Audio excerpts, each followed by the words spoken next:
Muy buenas tardes, amigos de Radio María. Con ustedes, el diácono Roberto Polanco, una vez más para presentarle su programa Unidos en Cristo, una escuela de espiritualidad. Es un programa que presentamos cada jueves a las 4:30 hora del este, 3:20 hora del centro, por su estación Radio María USA en español. En este programa compartimos lectura y meditación de libros de espiritualidad católica clásicos. Y en esta ocasión estamos con el libro El Diálogo de Santa Catalina de Siena. Y vamos, antes de empezar, a pedir a ese Espíritu Santo que sea Él nuestro guía, nuestro consolador. Ven, Espíritu Santo, llena los corazones de tus fieles y enciende en ellos el fuego de tu amor. Envía, Señor, tu Espíritu y todo será creado, y renovarás la faz de la tierra. Amén. Bien, y hoy vamos a continuar con lo que empezamos la semana anterior, y vamos para el capítulo 3 de la primera parte de este diálogo de Santa Catalina de Siena. Y aquí nos habla de las condiciones de las virtudes y sacrificios para que puedan ser aceptables a Dios. Y así empieza hablando ella de las virtudes, que tienen su fundamento en la humildad y en el amor. Y dice así: estas son las obras santas y dulces que yo exijo de mis siervos, las virtudes interiores del alma puestas a prueba, tal como te he dicho. Si en las obras exteriores o en las diversas penitencias no hubiese más que esto, actos exteriores sin la virtud misma, bien poco agradables me serían, porque la voluntad del alma debe tender al amor, al odio santo de sí misma con verdadera humildad y perfecta paciencia, y a las otras virtudes interiores del alma, con hambre y deseo de mi honra y de la salvación de las almas. Estas virtudes demuestran que la voluntad está muerta a la sensualidad, por amor de la virtud. Con esta discreción debe practicarse la penitencia, es decir, poniendo el afecto principal en la virtud más que en la penitencia misma. La penitencia no debe ser más que un instrumento para acrecentar la virtud según la necesidad que se tenga y en la medida en que se pueda practicar según las posibilidades. La caridad, según la santa, tiene dos aspectos: A, afectivo, con deseo de la gloria de Dios y de la salvación de las almas, odio de la sensualidad, amor de la humildad verdadera y demás virtudes intrínsecas. Y B, efectivo, lucha por la muerte de la voluntad propia, penitencia exterior como ayuda de la lucha interior. Bien, en este acápite que tiene este título, Virtudes, que tienen su fundamento en la humildad y el amor, Santa Catalina nos está presentando como si fuera la voz del Señor. Dice que a Él le agradan las obras, que no sean solo exteriores, sino que tengan una relación interior con la virtud que vamos a tener cuando hacemos esas obras. Porque dice que debemos tender hacia el amor y a una verdadera humildad y también una perfecta paciencia, etcétera, y un deseo de la honra y la gloria de Dios para la salvación de las almas. Es decir, que todo lo que hagamos debe ser penetrado por estas virtudes, porque si no, sería como dice San Pablo, como campana que resuena, ¿verdad? Campana hueca, una obra que no tiene fundamento. Por eso hasta la penitencia, la ayuda al prójimo, todo esto debe practicarse, dice, con la virtud del amor y la humildad. Por eso ella al final dice que tiene dos aspectos la caridad, uno es afectivo y otro efectivo. El afectivo es que tenga uno deseo de la gloria de Dios y la salvación de las almas, y asimismo tenga amor a la humildad verdadera. Y entonces efectivo es que haya una lucha por la muerte de la propia voluntad, como hacer cualquier penitencia exterior con la ayuda de la lucha interior. Es decir, que tiene que venir permeado por ese amor interior a la obra de Dios, amor interior a la salvación de las almas y a darle gloria al Señor. Y sigue en el siguiente acápite diciendo: las virtudes han de estar regidas por la discreción que da lo suyo a Dios, a sí mismo y al prójimo. Y dice: el que pone su afecto principal en la penitencia no obra conforme a mis deseos, sino indiscretamente, no amando lo que más amo y no odiando lo que más odio. Porque la discreción no es otra cosa que un verdadero conocimiento que el alma debe tener de sí y de mí. Es como un retoño injertado y unido a la caridad, el árbol que hunde sus raíces en la tierra de la humildad. No sería virtud la discreción y no produciría el fruto debido si no estuviese plantada en la virtud de la humildad, ya que la humildad procede del conocimiento que el alma tiene de sí misma y de mi bondad. Por esta discreción el alma tiende a dar a cada uno lo que es debido. Ante todo, me atribuye a mí lo que se me debe, rindiendo gloria y alabanza a mi nombre y engrandeciéndome las gracias y dones que ha recibido. Y por haber recibido gratuitamente el ser que tiene y todas las demás gracias, a sí misma se atribuye lo que merece, por haber sido ingrata a tantos beneficios y por haber sido negligente para aprovechar el tiempo y las gracias recibidas, y por esto se cree digna de castigo. Entonces no tiene para sí más odio y desprecio a causa de sus culpas. Estos son los efectos de la discreción, que está fundada con verdadera humildad en el conocimiento de sí. La discreción es mucho más que un cierto tacto, una prudente reserva en las relaciones sociales. En Santa Catalina la discreción supone la caridad, en ella se funda. La caridad a su vez supone el verdadero conocimiento de sí mismo y de la bondad de Dios, que es la humildad. Sin esta humildad el alma se hace indiscreta. La indiscreción tiene su origen en la soberbia. Y me roba como un ladrón la honra que me debe, y se la atribuye a sí misma para vanagloria suya. Y lo suyo me lo atribuye a mí, lamentándose y murmurando de mis designios misteriosos sobre ella o sobre las otras criaturas mías, incluso escandalizándose por ello. Sin la luz de la visión sobrenatural del mundo y de las cosas, todo resulta misterioso y aún absurdo, al margen de la fe, que todo lo clarifica. El hombre, por no comprenderlos, murmura de los designios de Dios en el gobierno del mundo. Se escandaliza interpretando torcidamente lo que no es más que expresión de su bondad ilimitada e inefable. Bien al contrario proceden los que tienen la virtud de la discreción. Estos me pagan la deuda que tienen conmigo, y todo lo que obran para sí mismos y para el prójimo, lo hacen con discreción y con caridad, con la humilde y continua oración. Qué interesante que nos habla aquí de una virtud llamada discreción, porque muchas veces hay personas que no obedecen a esto que Jesús nos dice, que tu mano izquierda no sepa lo que hizo tu derecha. Eso sería la discreción. Y además es respetar la dignidad de cada ser humano cuando se hace cualquier obra de misericordia.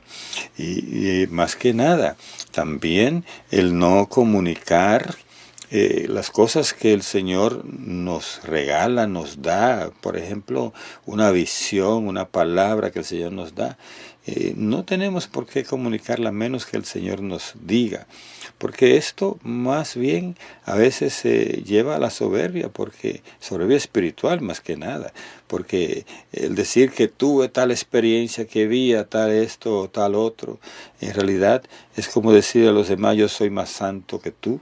Por tanto, Dios se me refleja a mí, Dios se me manifiesta de esta o de esta forma. Entonces hay que ser discreto en eso. Es una virtud eso de la discreción, que dice, se funda en la caridad, porque más que nada es amor a Dios y amor al prójimo. Después, en la capítulo siguiente, nos habla de la humildad, caridad y discreción. Son virtudes íntimamente unidas. Y dice así: el alma es como un árbol hecho por el amor, y no puede vivir como no sea de amor.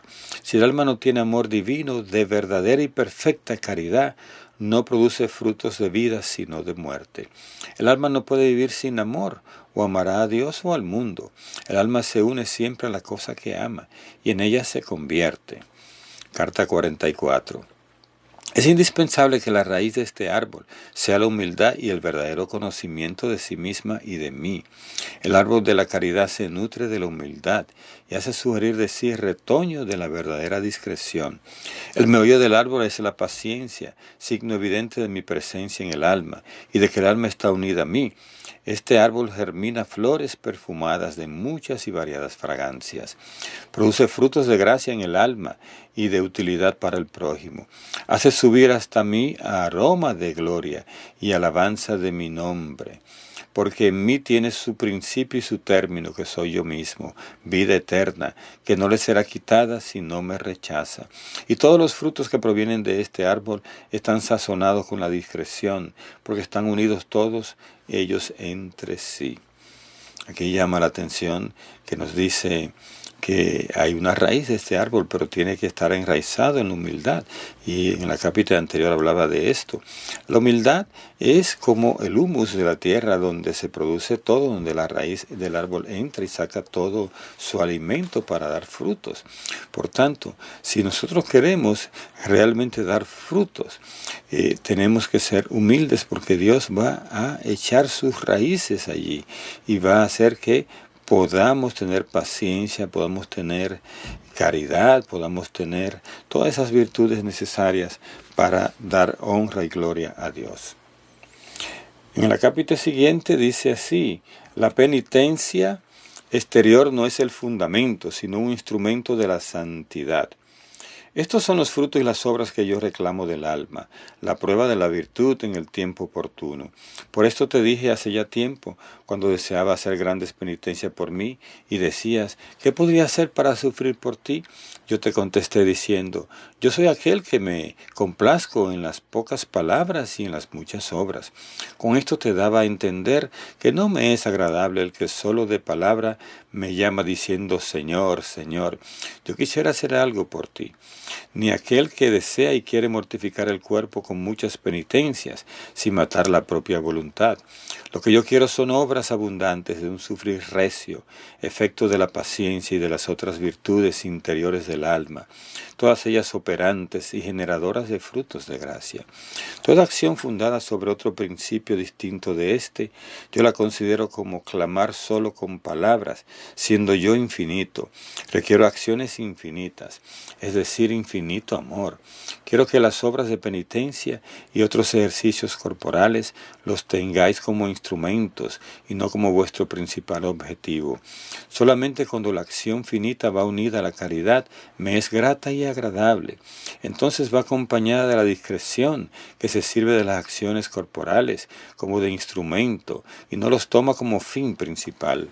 De modo alguno, el principio y fundamento de la santidad debe ponerse en la penitencia o en cualquier otro acto corporal exterior, puesto que no pasa de ser operaciones finitas por estar hechas en tiempo finito. Son también finitas, no esenciales, porque a veces deben dejarse por diversas razones o por obediencia, de modo que el que se empeñase en proseguirlas no solo no me agradaría, sino que me ofendería. El alma debe considerarlas como medio y no como fin principal, pues de lo contrario el alma se hallaría vacía cuando se viese obligada a dejarlas por algún tiempo. Bien, aquí está hermoso el Señor pidiendo que si nosotros queremos hacer algo por Él, queremos sufrir por Él, entonces lo que tenemos que hacer es hacer las obras que corresponden, ¿verdad? Porque dice, podemos mortificar el cuerpo con muchas penitencias, pero si no matamos la propia voluntad, si nosotros no dejamos que sea Dios el que haga las cosas en nosotros, entonces ya estaremos haciendo nuestra propia voluntad y quizá buscando vanagloria con esto de creernos que estamos haciendo mucho por Dios, cuando en realidad no estamos haciendo lo que Dios quiere que hagamos en ese momento, que puede ser algo muy distinto a lo que estamos pensando. Por eso es que dice, no solo clamar con palabras, ¿verdad? No es solo hacer obras exteriores, es más bien unirse a la voluntad de Dios, unirse al corazón de Dios. Por eso Cuando hacemos esto, estamos dándole valor infinito a cualquier obra, porque Dios está siendo glorificado en todo lo que hagamos. Bien, con esto vamos a concluir la primera parte del programa de hoy. Después de la pausa vamos a continuar. ¿Sabías que puedes llevar a Radio María a todas partes? Accediendo a nuestras redes sociales, puedes encontrar contenido, información sobre nuestros eventos, misas, desayunos marianos, retiros, peregrinaciones y seguir día a día nuestra programación. Síguenos en YouTube, Instagram y Facebook, Radio María Spanish, y sé parte de esta gran familia, difundiendo el mensaje de amor y esperanza a todas partes. Radio María, una voz católica siempre a tu lado. Continuamos con el programa Unidos en Cristo, una escuela de espiritualidad. Y estamos en el libro El diálogo de Santa Catalina de Siena, y en el capítulo 3 de la primera parte. Y en este capítulo vamos a esta cápita que dice: de poco sirve mortificar el cuerpo si no se mortifica el amor propio. Y dice, esto enseña el apóstol Pablo cuando dice: mortificad el cuerpo y matad la voluntad propia. Romanos 6:9. O sea, tened a raya el cuerpo, domando la carne, cuando quiera luchar contra el espíritu. La voluntad debe estar en todo muerta y abnegada y sometida a la mía. Y esta voluntad se mata con el aborrecimiento del pecado y de la propia sensualidad, que se adquiere por el conocimiento de sí. Este es el cuchillo que mata y corta todo amor propio, fundado en la propia voluntad.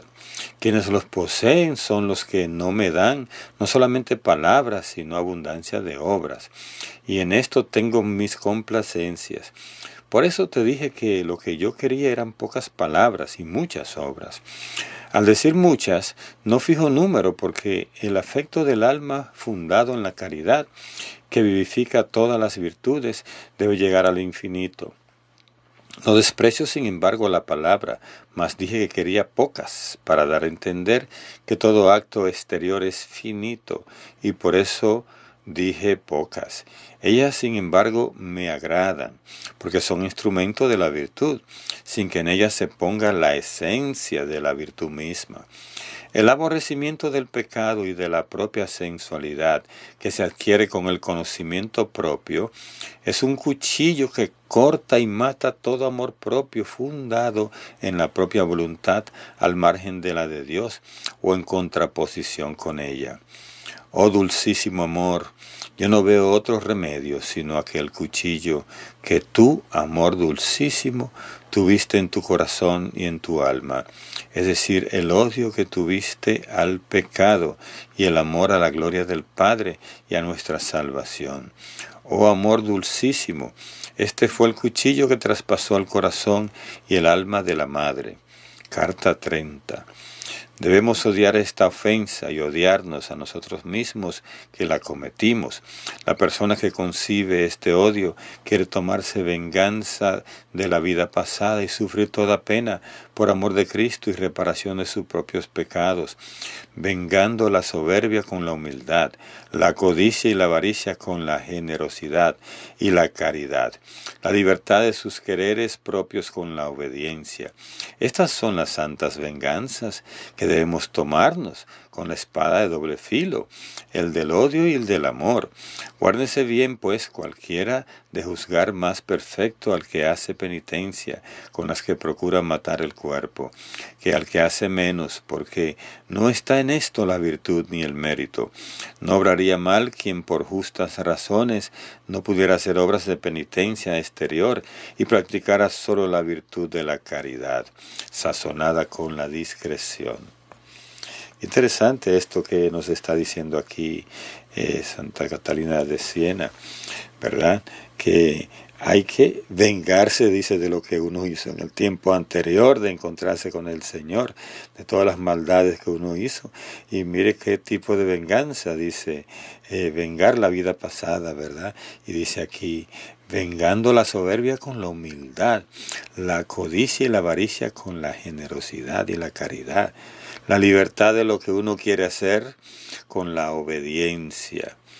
Es decir, que es un tiempo en el cual le estamos dando al Señor lo contrario de lo que hicimos antes con nuestros propios caminos, ¿verdad? Le estamos dando a ese Dios todopoderoso esta nueva versión de nosotros, en las cuales estamos queriendo imitar a Cristo, y sobre que fue obediente, ¿verdad? Y hasta la muerte en la cruz. Queriendo imitar a Cristo, que tuvo amor y tuvo humildad, y que tuvo generosidad y caridad. De eso se trata esa venganza. Y qué bueno que nosotros podamos expiar nuestras culpas pasadas haciendo esto, ¿verdad? Donde abundó el pecado, dice San Pablo, que sobreabunde la gracia. Y la gracia nos debe llevar a trabajar fuerte por esas virtudes que son necesarias para crecer en santidad. En la cápita siguiente nos habla: la discreción ordena la caridad para con el prójimo. Y dice así: la discreción ordena al prójimo el amor al prójimo, al no consentir hacerse daño a sí mismo con alguna culpa, aunque buscase el provecho del prójimo. Porque si cometiera un pecado, aunque se tratara de librar del infierno al mundo entero, o de hacer algún acto extraordinario de virtud, no sería caridad ordenada con discreción, sería indiscreta, pues no es lícito practicar un acto de virtud o de utilidad para el prójimo cometiendo un pecado.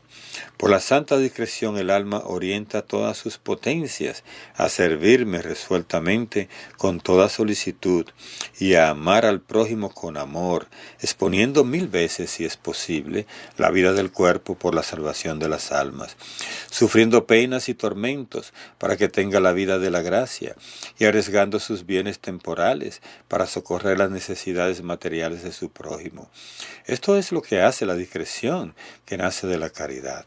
La caridad debe empezar por uno mismo. Por ello, no es conveniente que, para salvar a las criaturas finitas y creadas por mí, se me ofenda a mí, que soy el bien infinito. Sería más grave y mayor aquella culpa que el fruto que con ella se pretende hacer. La verdadera caridad lo entiende bien, porque ella trae consigo la santa discreción. Esta discreción es luz que impregna todos los actos de la virtud, la que con verdadera humildad y prudencia esquiva los lazos del demonio y de las criaturas, la que con el mucho sufrir derrota al demonio y a la carne, la que pisotea al mundo y lo desprecia y lo tiene en nada. Por esto los hombres del mundo no pueden arrebatar la virtud del alma. Sus persecuciones no hacen más que acrecentarlas y probarlas. La virtud es concebida por el amor y luego es probada en el prójimo y dada a luz por su medio. No podría decirse que había sido concebida la virtud si no saliese a la luz en el tiempo de la prueba, en presencia de los hombres, porque ya te dije y te manifesté que no hay virtud perfecta y fecunda si no es mediante el prójimo. Sería como la mujer que ha concebido un hijo en su seno. Si no lo da a luz, si no lo pone ante los ojos de los demás, su esposo no se considera padre. Así es el alma, si no da a luz al hijo de la virtud en la caridad del prójimo, manifestándola según las necesidades, te digo que en realidad no ha concebido las virtudes en sí misma. Así es, o sea, las virtudes son para que produzcan fruto en el prójimo. Y aquí es lo que me llama la atención, que dice que no es lícito practicar un acto de virtud o de utilidad para el prójimo cometiendo un pecado. Como por ejemplo que uno se robe algo para regalárselo a alguien, a los Robin Hood. No, eso no es lícito. En realidad, la virtud tiene que venir del interior de uno, del desprendimiento. Tiene que haber un sacrificio, porque conseguir dinero por un medio ilícito para ayudar a otros, eso no lleva a ninguna virtud, no lleva a un buen ejemplo. Y entonces vamos a escandalizar al prójimo. Y también me llama la atención esto que dice al final, de que nosotros vamos a recibir persecuciones, ¿verdad? Que van a acrecentar y probar la virtud. Es decir, ahí vamos cuando somos perseguidos porque alguien nos hable mal, etcétera, porque alguien hable mal de nuestra fe, o nos desprecie de alguna forma por la manera de actuar nuestra. Entonces ahí dice que ahí se prueban la virtud y se acrecientan. Por eso es que cuando llegan estas pruebas, nosotros no debemos decir al Señor que nos quite esa prueba, sino que nos dé la fortaleza para seguir adelante. También aquí dice que la que con verdadera humildad y prudencia esquiva los lazos del demonio y de las criaturas. O sea que la virtud verdadera es la que esquiva los lazos del demonio y de las criaturas. Porque dice que el que con mucho sufrir derrota al demonio y a la carne y pisotea al mundo y lo desprecia, lo tiene en nada.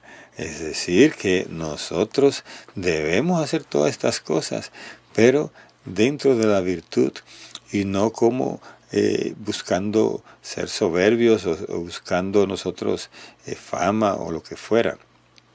Porque la virtud siempre tiene que ser concebida en el amor y debe ser probada en el prójimo. Por eso es muy importante, ¿verdad? Y cuando tenemos virtud, tenemos que sacarla afuera para que el prójimo se beneficie de ella. Vamos entonces al siguiente acápite que dice conclusión.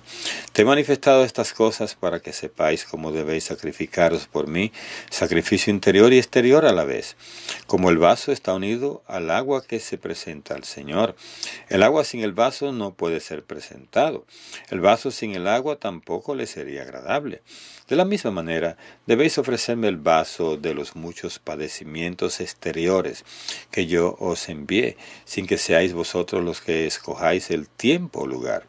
Este vaso debe estar lleno, es decir, debéis ofrecérmelo con amor y sincera paciencia, sufriendo y soportando los defectos del prójimo, odiando y detestando el pecado.